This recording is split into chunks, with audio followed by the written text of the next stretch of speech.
నా అవినాష్ మాట్లాడుతున్నాడు, ఒకసారి వినండి. నేను బయట నుండి అన్ని సాధిస్తాను చూ. బయట వస్తే కన్నా బయట నుండి నేను ఉండడమే శ్రీరామ రక్ష దేశానికి.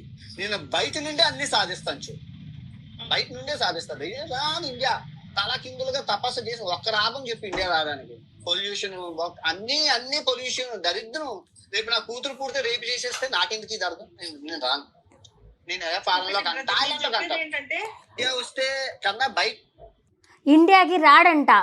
ఎందుకంటే ఇండియాలో అందరూ రేపులు చేస్తున్నారంట, రేపు ఆయనకి కూతుర్ని కూడా రేపు చేస్తారంట. అసలు నీకు పెళ్ళైతే కదా నీకు కూతురు పుట్టడానికి, అసలు కొంచెమన్నా సిగ్గుండి మాట్లాడుతున్నావా? ఒక ఇండియాలో పుట్టి ఒక ఇండియాలో పెరిగి ఏదో దేశం పోయేసి నేను అసలు ఇండియాకే రాను అని మాట్లాడుతున్నావు. ఇండియాలో ఉన్న వాళ్ళంతా నీ ఛానల్కి అన్సబ్స్క్రైబ్ చేసుకోవాలా.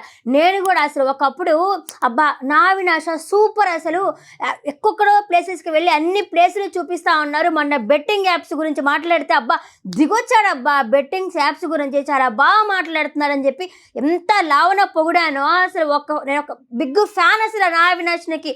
నాకు కూడా ట్రావెలింగ్ అంటే చాలా ఇష్టము, చాలా ఫ్యాను. అట్లాంటిది అసలు ఒక చండాలంగా మాట్లాడుతున్నాడు. అసలు నోటికి ఎంత పడితే శ్రీ జననం దగ్గర నుంచి అన్ని నోటికి వచ్చినట్టు మాట్లాడుతున్నా. నువ్వు ఇండియాకి రారా, కండకు ఒక ముక్కగా నరికి పడేస్తారా జనాల? ఏమనుకుంటున్నావు నువ్వు అసలు?